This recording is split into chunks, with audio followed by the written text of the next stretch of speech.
नाज़रीन programme views time में भली कार आऊं आहियां जो मेज़बान जुनैद अंसारी। नाज़रीन प्रोग्राम जो पहिरियों सेगमेंट आहे उहो उन में ॻाल्हि ॿोल कंदासीं, असां सम्झण जी कोशिशि कंदासीं। पाकिस्तान लाइ हिस्टोरिकली सऊदी अरब इंतहाई इंपॉर्टेंट मुल्क रहियो आहे। पाकिस्तान जी 73-74 साल तारीख़ में फॉरेन अफेयर्स हुजनि या डोमेस्टिक अफेयर्स हुजनि, उनमें सऊदी जो हिकिड़ो वॾो इंपॉर्टेंट रोल रहियो आहे। पर गुज़िरियल कुझु अरसे खां काफ़ी कंहिं मामले ते लाहा चाढ़ा आया पाक सऊदी तालुकातनि में, ऐं कुझु महसूसु कयो पियो वञे। लाहा चाढ़ा त न, पर माना इहो चयो पियो वियो त शायदि किन मामलनि ते समहाउ कंहिं मामले ते शायदि तरजीहुनि जो फ़र्क़ु हुजे।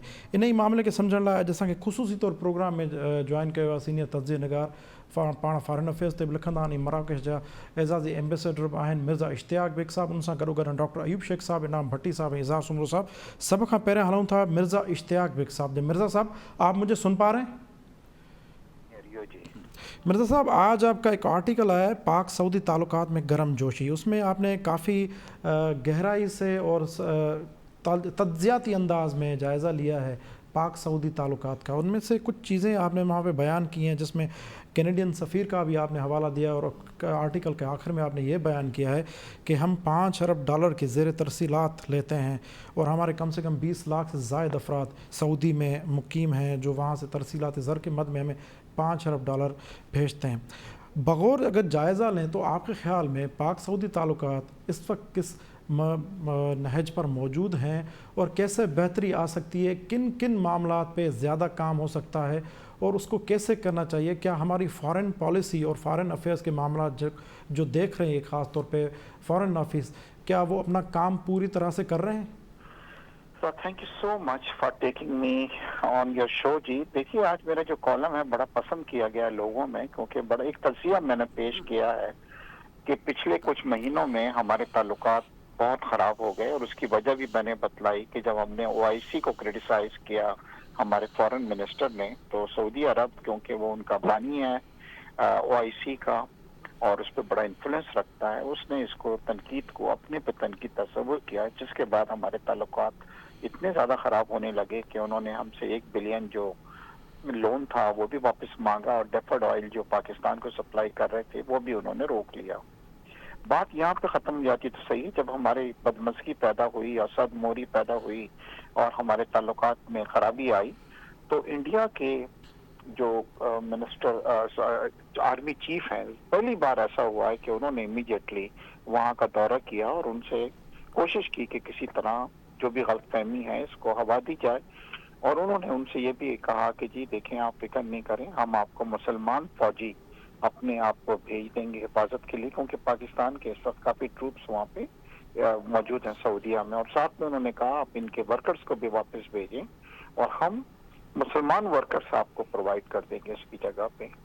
तो अल्लाह का शुक्र ये हुआ कि आर्मी चीफ ने बड़े एफर्ट्स किए जब देखे कि हालात इतने ख़राब हो रहे हैं। और साथ ही यहाँ पे पाकिस्तान में जो एम्बेसडर हैं सऊदीया, बड़े मैच्योर्ड आदमी हैं, मेरे उनसे कई मुलाकातें भी रही हैं, पाकिस्तान के दोस्त भी हैं, और उन्होंने हालात को हैंडल किया बड़े मैच्योर्ड तरीके से। जिसके बाद फिर क्या हुआ कि हमारे आर्मी चीफ ने भी और इमरान खान साहब ने भी सऊदीया का दौरा किया, और अभी हालिया दौरा जो था, ये जो इनके आए थे फॉरेन मिनिस्टर यहाँ पे, वो भी इसी सिलसिले की एक कड़ी थी। मैंने जी इसमें आखिर में कंक्लूड करने से पहले ये बतलाया कि ज़रा हमें अब फ्यूचर में बड़ी एहतियात की ज़रूरत है। देखिए, एक वक्त था कि 60 में 70s के अंदर सर यहाँ पे सर कत्ता कलाम में माफ़ सर, हाँ एक क्वेश्चन मैं आपसे ज़रूर करना चाहूँगा, क्योंकि आर्टिकल तो आपका बिल्कुल है, पर उसमें तो 2-3 सवालात उभर रहे हैं। एक तो आप सऊदी वज़ीर ख़ारजा के हालिया दौरे को कैसे देखते हैं, नंबर 1, और इस वक्त जो तरजीही बुनियादों पर पाकिस्तान के फॉरेन चैलेंजेस में जो सबसे अहम चैलेंज है वो अफ़गानिस्तान, उस पर इस वक्त आज की पोजीशन में सऊदी और पाकिस्तान की कितनी हम आहंगी है, और वो कहाँ पर खड़े हैं? बिल्कुल, बहुत अच्छा आपने कहा कि जी यहाँ पे ये जो सऊदी इस वक्त फॉरेन मिनिस्टर यहाँ पे आए थे, इनकी आने की एक वजह ये भी थी कि अफगानिस्तान की सूरत हाल के ऊपर भी एक हमें कंसेंसस डेवलप करना है, हम आहंगी जो है वो डेवलप करनी है। देखिए, ये नहीं भूलें कि जब लास्ट टाइम तालिबान की हुकूमत वहाँ पे कायम हुई तो सऊदी अरब और UAE जो थे, ये 2 वाहिद कंट्रीज थे जिन्होंने इनको रिकॉग्नाइज किया। तो पाकिस्तान को बड़ी ज़रूरत है कि अगर हम चाहते हैं और तालिबान को हम सपोर्ट कर रहे हैं, और कल अगर वो टेक ओवर करते हैं तो हमें मुस्लिम कंट्रीज को ऑन बोर्ड लेना पड़ेगा, जिसमें सऊदीया जो है एक बहुत बहुत इम्पोर्टेंट कंट्री है।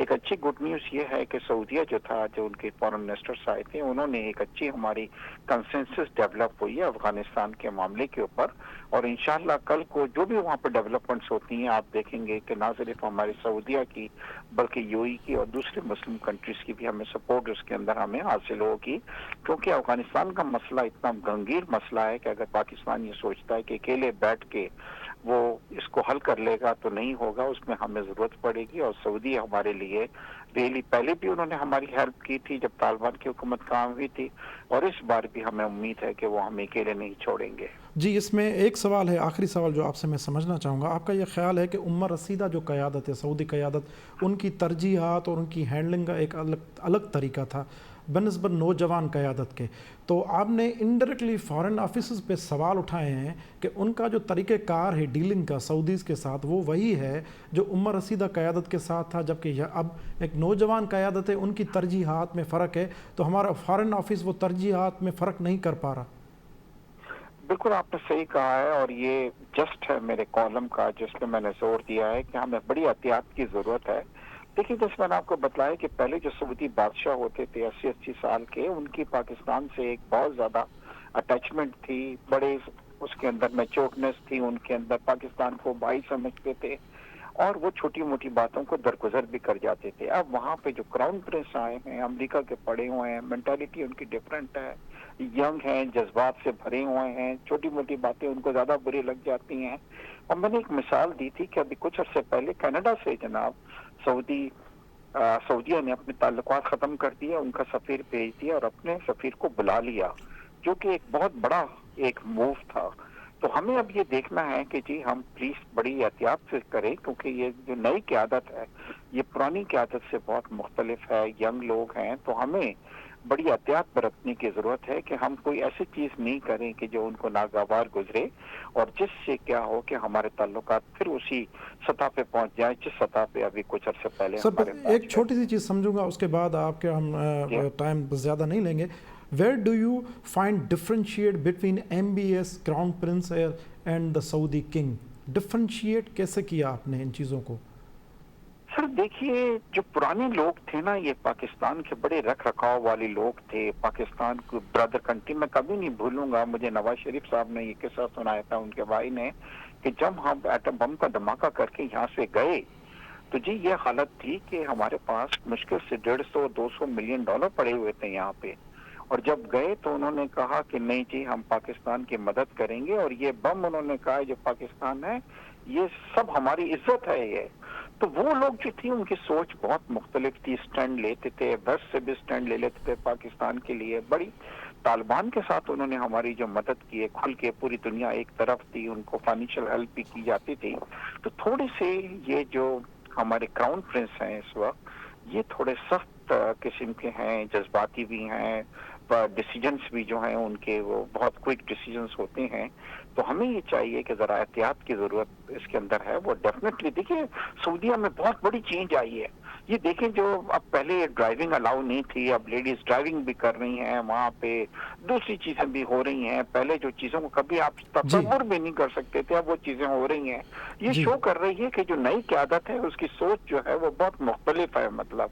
तो हमें अब इसको जरा पेश नजर रखना चाहिए कि उनकी हम जरा सोच के मुताबिक अपनी पॉलिसी को बनाएं, रादर देन हम अब 50 साल और 60 साल पहले अपनी पॉलिसी को लेके चल रहे हैं। जी बड़ी मेहरबानी मिर्जा इश्तियाक बेग साहब, जी बड़ी मेहरबानी, आपने हमें तफसीली तौर पे आगाह किया। नाज़रीन हिते वठूं था हिकिड़ो ब्रेक खां पोइ असां सां गॾु हूंदा इनाम भट्टी साहब, इज़हार सुमरो साहब ऐं डॉक्टर अयूब शेख साहब। उन सां असां तफ़सीली ॻाल्हि ॿोल कंदासीं त हीउ जेको फ़ैसिलो कयो वियो आहे त टिनि सूबनि जे तरफ़ां त तालीमी इदारा असां खोले रखंदासीं या खोलींदासीं, त इन मामले ते सिंध हुकूमत छा थी सोचे, सिंध हुकूमत छा थी सोचे। उन सां गॾोगॾु असां इन मामले ते बि ॻाल्हाईंदासीं। हिन वक़्तु कुझु अहम मुलाक़ातूं थियूं आहिनि वज़ीर आज़म सां, सिंध जे उन्हनि लीडरनि जूं जेके पीपल्स पार्टी अगेंस्ट हुआ ऐं जेके वोट खणी असेंबलियुनि ताईं पहुता आहिनि की न पहुता आहिनि, हाणे उन्हनि जूं तरजीहूं कहिड़ियूं आहिनि। त असांखे जॉइन कयो प्रोग्राम में डॉक्टर अयूब शेख साहब ऐं मुश्ताक मीरानी साहब, जिन खे असां भलीकार चऊं था।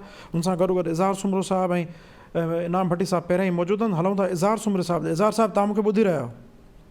बिल्कुलु। इज़हार साहब, अॼु जेको अहम इजलास थियो वफ़ाक़ी वज़ीर तालीम शफ़क़त महमूद जी सदारत हेठि, जंहिंमें सूबनि जे तालीमी मामले ते इजलास थियो, सूबनि जूं तालीमी सरगर्मियूं बहाल करण जे हवाले सां, जंहिंमें ॿियनि 3 सूबनि इन ॻाल्हि ते इतफ़ाक़ कयो आहे ऐं विफ़ाक़त तालीमी सरगर्मियूं बहाल रखियूं वञनि, जॾहिं सिंध हुकूमत जेको आहे स्कूल बंदि रखण जी तजवीज़ ॾिनी आहे। अहम तरीन मामिलो आहे, हर घर जो मसइलो आहे। सिंध हुकूमत तालीमी इदारा 8 अगस्त ताईं त मुकमल बंदि रखंदी, उन खां पोइ जेका सूरत हाल हूंदी उनजो नई सरी जाइज़ो वठंदा। तव्हां छा था सम्झो, सिंध हुकूमत खे हाणे कहिड़ो फ़ैसिलो करणु घुरिजे? छा तालीमी इदारा बंदि रखणु घुरिजनि या फेडरेशन ऐं ॿियनि सूबनि सां गॾिजी हली करे तालीमी इदारनि जी सरगर्मियूं बहाल रखणु घुरिजनि? विनय साहब, अनफॉर्चुनेटली हिन जी जेका सईद गनी तालीम जो वज़ीर थियो, उनजी समूरी डॉक्ट्राइन बंदि स्कूलनि वारी डॉक्ट्राइन रही गुज़िरियल 1.5 साल खां सिंध जा। ऐं तव्हां जॾहिं स्कूल चओ था न, बल्कि हिन जे बजाए चवणु खपे तालीमी इदारा, छाकाणि त यूनिवर्सिटियूं बि बंदि थी वञनि, कॉलेज बि बंदि था थी वञनि, समूरा इवनिंग में प्रोग्राम्स जेके थियनि था उहे बि बंदि था थी वञनि। सम्झ खां ॿाहिरि ॻाल्हि आहे, अप्रैल में, मां रिकॉर्ड जी ॻाल्हि थो करियां, अप्रैल में हिननि इहे स्कूल बंदि करणु शुरू कया। 2 अप्रैल, 1 अप्रैल ते जॾहिं हिननि स्कूल बंदि कया, उन वक़्तु सिंध में केस हुआ 2%। ठीकु आहे, हाणे जॾहिं केस वधीक आहिनि त उनजो जवाज़ था ठाहिनि त बाबा केस वधीक आहिनि, इन जे करे स्कूल बंदि था करियूं। पोइ अप्रैल में छो बंदि कया जॾहिं 2% हुआ? का क्राइटेरिया सॼी दुनिया में शयुनि खे खोलण ऐं बंदि करण जी कोविड जे हवाले सां जेके बि क्राइटेरियाज़ आहिनि, उन में 10% जो क्राइटेरिया आहे। चलो असां 10% खे बि नथा चऊं, 5% ते बि तव्हां जेकॾहिं क्राइटेरिया रखो था त उन मुताबिक़ बि उहे इलाइक़ा बंदि करियो जिते 5% खां मथे नंबर आहे। हिन वक़्तु तव्हां फिज़िकली कंडीशन इहा आहे त कराची ऐं हैदराबाद खां सवाइ सिंध जे बाक़ी लॻभॻि समूरनि शहरनि में नंबर तमामु घटि आहे, त पोइ उते तालीमी इदारा छो बंदि आहिनि? इन जो को जवाज़ सिंध हुकूमत वटि कोन्हे को। हिननि वटि हिकिड़ी लकीर आहे जेका छिकिन था। उमेद कजे थी, जेके ख़बरूं अचनि पियूं त शायदि अॼु सईद गनी साहब जो तालीम जे वज़ीर तौरु आख़िरी ॾींहुं आहे ऐं सुभाणे को नओं तालीम जो वज़ीर सिंध खे मिलंदो, त असां इहो मैसेज उन ताईं बि पहुचाईंदासीं, उहो सरदार शाह हुजे या को ॿियो माण्हू हुजे, त उमेद आहे त उहो हिन ॻाल्हि खे कंसिडर कंदा त सिंध गुज़िरियल 1.5 साल खां अमली तौर ते एजुकेशन जे शोबे में लॉकडाउन में आहे। जी बिल्कुलु, सुभाणे सिंध काबीना हलफ़ खणी रही आहे। हाणे हुन काबीना में ॾिसूं त कहिड़ो वज़ीर साहिबु जेको आहे। ॾिसिजो, हिकिड़ो जेको अहम नुक़्तो आहे त 8 क्लास जो जेको ॿारु आहे, उहो मार्च में जेको ॿारु 7 पास करे ऐं 8 में आयो आहे, उहो हाणे 9 में वेंदो ऐं गुज़िरियल 1.5 साल में हू कुझु बि प्रॉपरली न पढ़ियो आहे। जी, सुभाणे काबीना में सम्झी सघो था त जेको 9 में जी जी ऐं ओ लेवल में जेको क्लास में अटेंड कंदो ॿारु, जंहिंजो पूरो हिकिड़ो साल 8वीं क्लास जो चइबो आहे हुनखे प्रेप क्लास चइबो आहे, prep to O levels, prep to matric. हाणे तव्हां सम्झी सघो था त हुननि जी एजुकेशन जी कंडीशन कहिड़ी हूंदी आहे। हिननि वटि ही साॻियो वज़ीर आहे सईद गनी, जंहिं चयो त असांखे सॼी ज़िंदगी लाइ बंदि करणा पिया त स्कूल बंदि कंदासीं। जॾहिं अप्रोच ई इहा हुजे त पोइ रियलिस्टिक ऐं लॉजिकल रीज़न छा थींदो? प्रैक्टिकल सूरत हाल इहा आहे त पाकिस्तान सॼो तालीम जे हवाले सां खुलियल आहे ऐं सिंध बंदि आहे। हाणे इन जी ज़िमेदारी कंहिं ते थी लागू थिए? इहो जेको 1.5 साल जेको सिंध जे ॿारनि जो ऊंधाओ साल साबित थियो आहे, इन जी कास्ट कीअं पे कई वेंदी? का हिकमत अमली आहे? को उनजो सोल्यूशन आहे हिननि वटि? उन ते का गुफ़्तगू थिए थी या नथी थिए? फैसला बि मज़े जी ॻाल्हि इहा आहे त अजीब तरीक़े सां थियनि था। पहिरीं चयूं त स्टीयरिंग कमेटी थी फैसला करे, हाणे स्टीयरिंग कमेटी बि फैसला कोन थी करे। वज़ीर साहब, सेक्रेटरी साहब पाण में वेही फैसला कनि था ऐं MCOC में हिकिड़ियूं ॻाल्हियूं करे अचनि था, ॿाहिरि अची ॿियूं ॻाल्हियूं कनि था। अंदरि उन्हनि एग्री कयो त जीअं सॼे मुल्क जा स्कूल खुलंदा, हे बि खोलींदासीं। 1-2 शहरनि जो मसइलो आहे। असीं वाज़े मुतालबो था करियूं त जिते तव्हां वटि नंबर वधीक आहे उते भली तव्हां तालीमी इदारा फ़िलहाल जेकॾहिं बंदि रखण बि चाहियो था त बाक़ी सॼी सिंध जा त स्कूल खोलियो, कॉलेज खोलियो, यूनिवर्सिटी खोलियो। अच्छा, ॿियो हिकिड़ी अहम ॻाल्हि आहे, असांखे हिकिड़ी ॻाल्हि सम्झाइनि। जॾहिं हुननि पोएं भेरे स्कूल कंडीशनली खोलण जी ॻाल्हि कई जून में, तॾहिं हिननि चयो त स्कूल पंहिंजे अमले जा जेके वैक्सीनेशन कराए छॾीनि।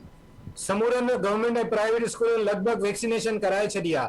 त वैक्सीनेशन खां पोइ हाणे कहिड़ो ख़दशो आहे उन्हनि खे, जंहिंजे करे तालीमी इदारा अञा बि बंदि रखणु चाहिनि था? हिननि खे दुनिया जे एक्सपर्ट सां वेहणो पवंदो ऐं इहो सम्झणो पवंदो त हीउ जेको ॿारु घर में वेठो आहे, हुनजा साइकोलॉजिकल इश्यूज़ आहिनि, हुनजे कैरियर जा इश्यूज़ आहिनि, हुनजी हेल्थ जा इश्यूज़ आहिनि, हुनजी मूवमेंट घर में वेहण जे करे न पई थिए, हुनजी ग्रोथ न पई थिए।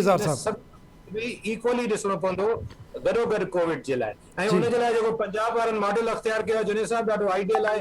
उहे चवंदा 50% ॿार अचनि, घटि ॿार ईंदा त उन में जेका SOPs बि प्रॉपरली फॉलो थी सघंदियूं। आउं इहो चवां थो त मुंहिंजे ख़्याल में नओं तालीमी साल जेको 2 तारीख़ ते शुरू थियणो, घटि में घटि 9 तारीख़ ते सिंध में तालीमी साल शुरू थियणु घुरिजे। जी, तव्हांजी उम्मीदूं वरी बि जेको आहे नए वज़ीर सां लाॻापियल आहिनि। हाणे ॾिसूं त सुभाणे इहा ज़िमेदारी कंहिंखे थी मिले।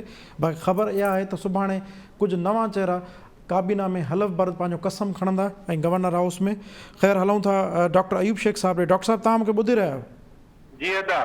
डॉक्टर साहब तव्हां छा था सम्झो, तव्हांजो कहिड़ो ख़्यालु आहे त सिंध हुकूमत खे कहिड़ो रस्तो अख़्तियार करणु घुरिजे तालीमी मामलनि लाइ? छा जे करे अॼु जेको इजलास थियो आहे उन में सभिनी ॿियनि सूबनि त इन ते राज़पो ज़ाहिर कयो आहे त तालीमी सरगर्मियूं बहाल रहनि, पर सिंध हुकूमत जो वज़ीर मौसूफ़ उते बि चए पियो त असां इन तजवीज़ ॾिनी आहे त अञा तालीमी सरगर्मियूं बंदि रखियूं वञनि।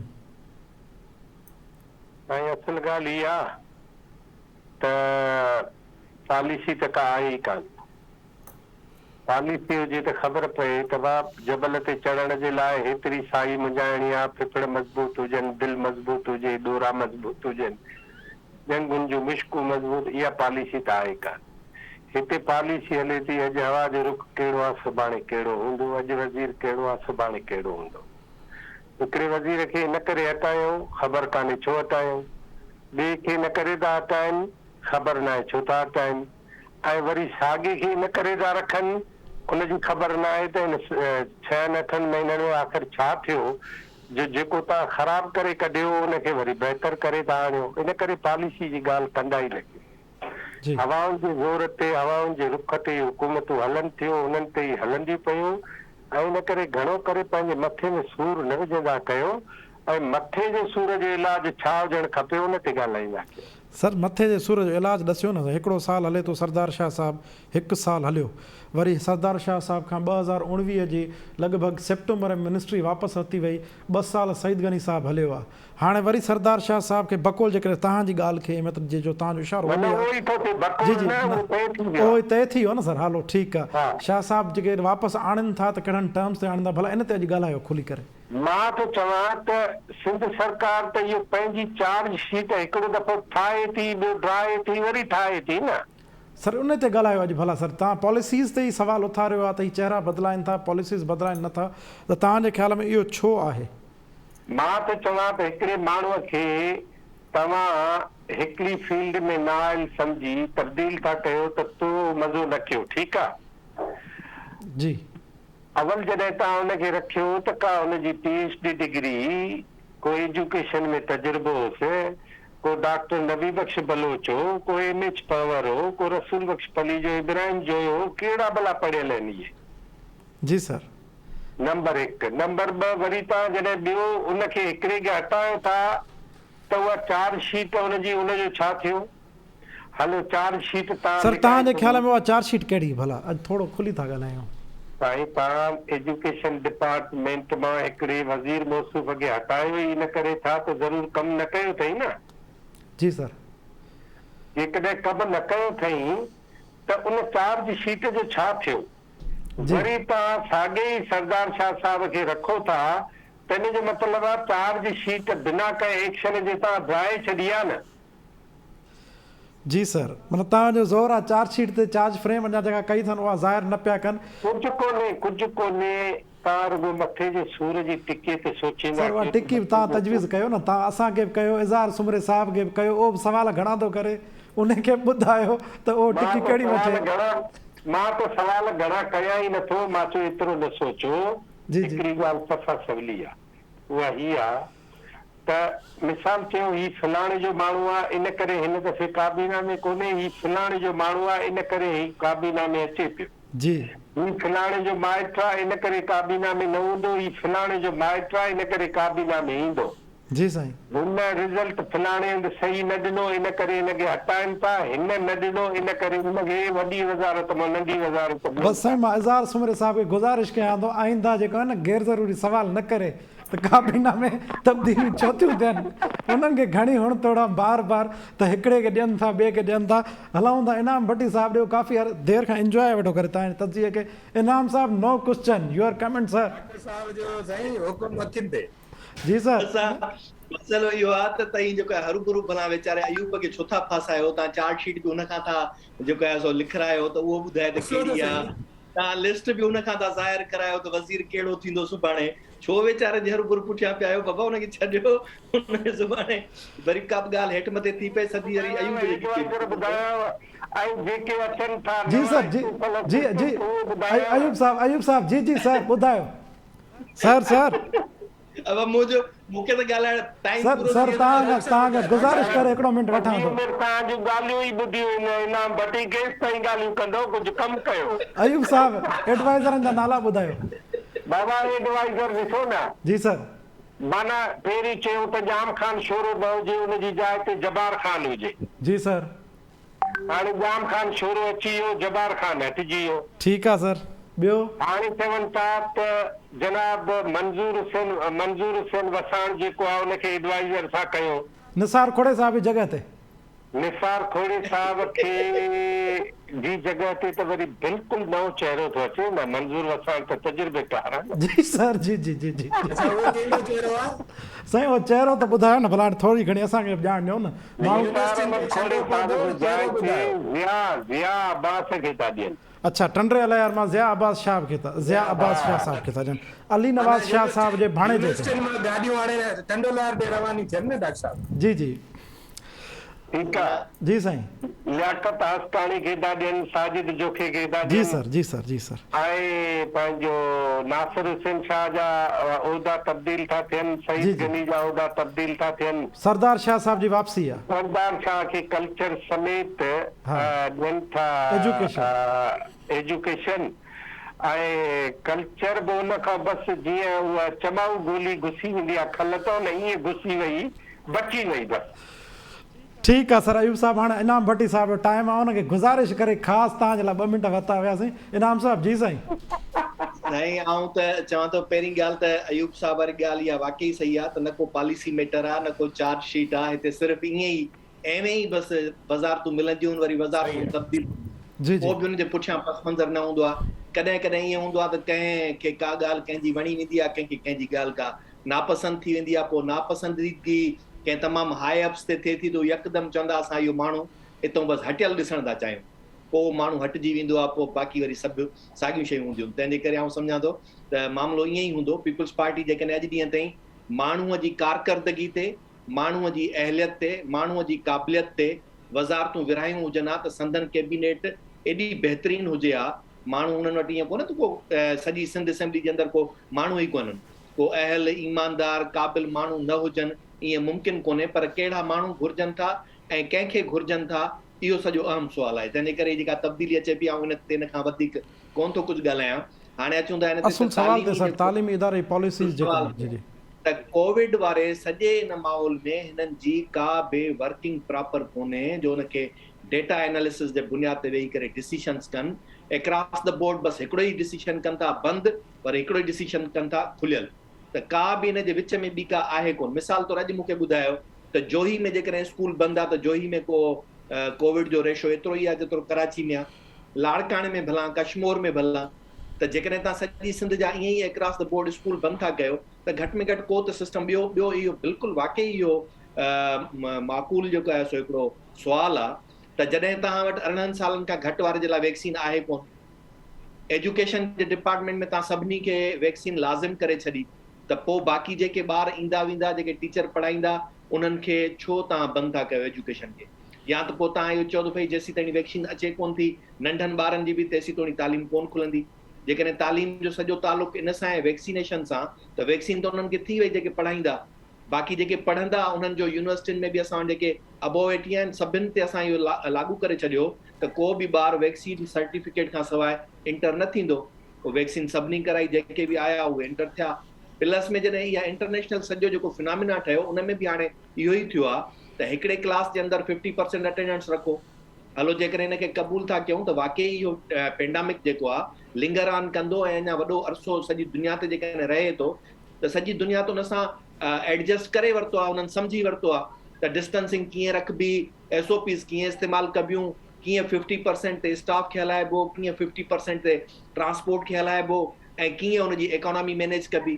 उहा सॼी इकोनॉमी बि मैनेज थिए थी, एकेडमिक साइड बि मैनेज थिए थी, बिज़नेसिस बि मैनेज थियनि था, पर असां वटि छा आहे त इन शइ ते को कमु करण वारो आहे कोन जो वेही करे वाकई में कमु करे। हिते सिर्फ़ु हाणे मसइलो आहे पॉलिटिकलाइज़ करणो आहे। ऐं त पहिरें ॾींहं खां इहो चवां थो त पीपल्स पार्टी जो ऐं PTI जो यानी सूबाई हुकूमत जो ऐं वफ़ाक़ी हुकूमत जो गॾियल जोड़ तौर ते इहो गठजोड़ी मामिलो आहे, जंहिंमें हू हक़ीक़ी शयुनि ॾांहुं माण्हुनि जो रुख करण जे बजाए सिर्फ़ु इन ते वेठा बहस कनि त खोलणु खपे या न खोलणु खपे, सिंध हुकूमत सही आहे, वफ़ाक़ी हुकूमत सही आहे। वफ़ाक़ी हुकूमत थी चए सिंध हुकूमत ज़बरदस्ती थी करे, मईशत तबाह थी करणु चाहे, सिंध हुकूमत थी चए त वफ़ाक़ी हुकूमत जेको आहे सो माण्हू मारणु थी चाहे, सिर्फ़ु इन ते ई माण्हुनि खे मुंझाए रखो। ॿई ॼणा असांखे ॿुधाइनि त तव्हां वटि प्रोक्योरमेंट जे लाइ पॉलिसी छा आहे, टोटल माण्हुनि खे केतिरनि खे केतिरे अरसे में वैक्सीन थी वेंदी, तव्हां जॾहिं वैक्सीन सेंटर्स ओपन कयो था त तव्हां का इन ते कैलकुलेशन कई आहे त पर पर्सन केतिरनि माण्हुनि खे वैक्सीन करे सघे थो हिकिड़ो माण्हू, त उन हिसाब सां तव्हां सॼे ॾींहं में सेंटर ते ओतिरनि माण्हुनि खे कॉल कयो। तव्हां टोटल अमलो जेको वेठो आहे 100 खां बि घटि आहे, 50,000 ॿार माण्हू बीठा आहिनि वैक्सीन जे इंतज़ार में, तव्हां 50,000 माण्हुनि खे गुज़िरियल ॾींहुं नासिर शाह साहब इहे ॻाल्हि कई त असां वटि कैपेसिटी कान्हे जेतिरा माण्हू अचनि था वैक्सीनेशन लाइ। जे तव्हां ॻाल्हि कई अहम नुक़्तो आहे त हिकिड़ो फ़र्द जेको हेल्थ वर्कर ऐलान था कनि त बाबा सिंध गवर्नमेंट क्रेडिट खणण जे लाइ ऐलान त करे थी, त वॉक थ्रू असां गाॾियुनि जो बि जेको आहे बंदोबस्तु कयो आहे, वॾा मेगा सेंटर्स बि खोलिया आहिनि। तव्हां ऐलान जॾहिं कयो था त उहो तव्हांजो सिंध जो सिहत खातो उनजी कैपेसिटी एतिरी आहे त तव्हां उहा कैपेसिटी जेकॾहिं तव्हांजी एतिरी न आहे त पहिरीं उहा कैपेसिटी त वधायो न। पेंडेमिक जे सूरत हाल में दुनिया जे अंदरि माण्हू वॉलंटियर्स हायर कंदा आहिनि।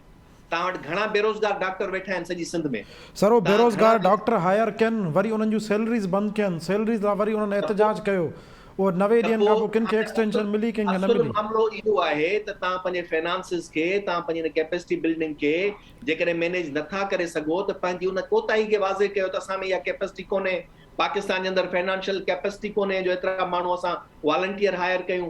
हलो जेकॾहिं तव्हां वॉलंटियर माण्हू सरकार नथी हायर करे सघे त को ॿियो तरीक़ो कढो, वर्ल्ड बैंक खे चओ, ॿियनि खे चओ, को फिलाही इदारनि खे चओ दुनिया जेके, त उहे तव्हांजी मदद कनि। त उहा असां वटि वैक्सीन बि मौजूदु आहे, हर शइ आहे, पर माण्हुनि खे पघार ॾियण जे लाइ कोन्हे जो असां उहे वैक्सीनेशन सेंटर्स हलाए सघूं। EPI बि त ईअं ई हलियो न, EPI को हिननि जे पंहिंजे पैसनि सां कोन थो हले, जेके पोलियो जा फुड़ा आहिनि उहे कीअं था हलनि।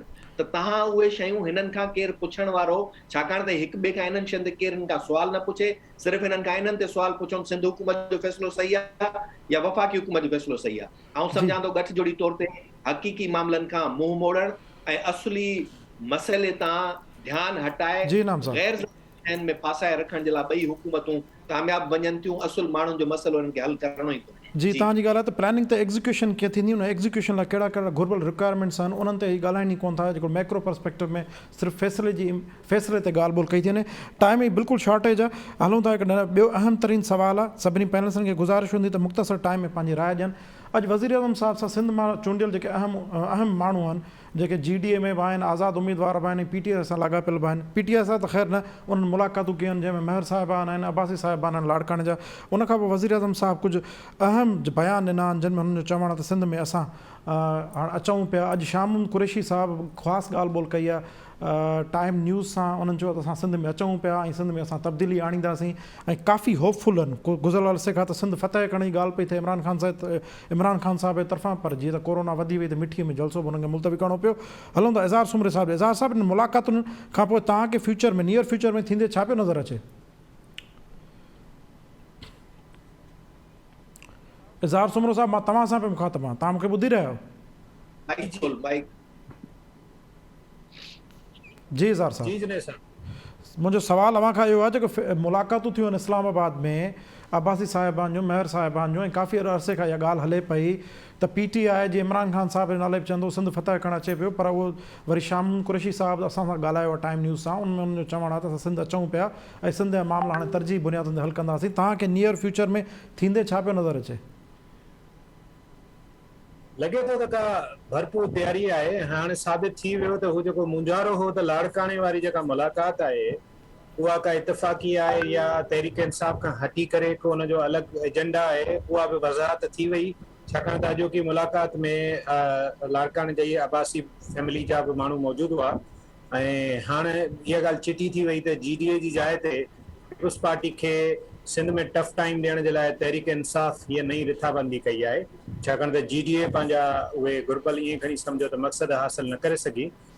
इन सूरत हाल में मां सम्झां थो त जंहिं अंदाज़ में उन्हनि गजाणी में गुफ़्तगू कई आहे ऐं जेका मीडिया में रिपोर्ट थी आहे जी उहा धमकियुनि ते ॿधल आहे, गैर सियासी बि आहे थोरी, छाकाणि त उहे लफ़्ज़ जेके इस्तेमालु कया विया आहिनि ऐं रिपोर्ट कया आहिनि, ज़रूरु मीडिया वटि बि सोर्सिस हूंदा ऐं चवनि था त का पधिराई बि जारी थी आहे। उन में चयो अथनि त पोइ हाणे असां FIA खे बि एक्टिव कंदासीं, रेंजर्स खे बि एक्टिव कंदासीं। हाणे इन क़िस्म जी जेका गुफ़्तगू आहे उहो पॉलिटिकल अंदाज़ में न थियणु खपे।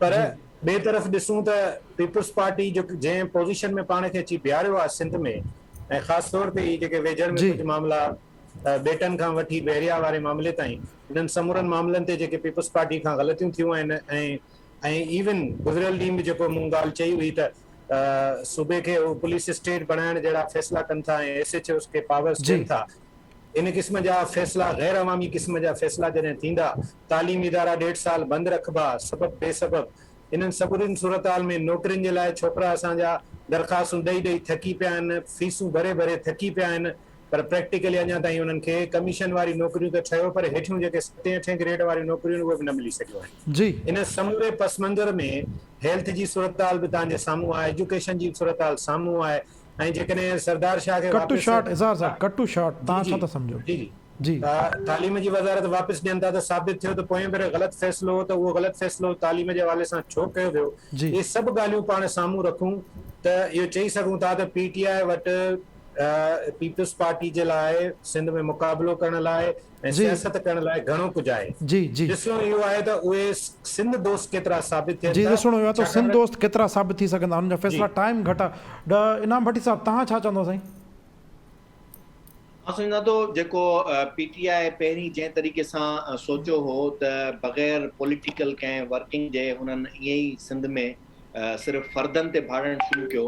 हाणे हू इन ते अॻ में बि हुननि जो थोरो घणो हुयो, पर हू सक्सेसफुल न थी सघिया। ऐं हींअर जेको आहे PTI मुकमिल तरह ते इन कोशिश में आहे त पार्टी जे प्लेटफॉर्म तां माण्हुनि खे इन करे सिंध में पीपुल्स पार्टी जे मुक़ाबले में, ऐं इहो ई कारगर हुननि जे लाइ थी सघे थो, छाकाणि त इनफ़रादी तौर ते जेके फ़र्द आहिनि उहे कॾहिं बि मुस्तक़िल बुनियाद ते कंहिं सां मुक़ाबिलो न करे सघंदा, पर जेकॾहिं हिकिड़ी पार्टी प्लेटफॉर्म ते हूंदा त घटि में घटि हू सभिनी फ़ैसिलनि ते पाबंद हूंदा। छाकाणि हिते असां ॾिठो आहे अॻे भेरे बि 10 जमायती इतिहाद हुजे या हींअर GDA जेको हुयो, आख़िरी टाइम ते हर को पंहिंजे सीट जे लाइ वधीक परेशान ऐं ॻणती हुनजी हुई, हुनजो गॾियल तौर ते हिक ॿिए जे फ़ाइदे जे लाइ सोचण वारो पासो बिल्कुलु तौर ते नज़र ई कोन पिया आयो।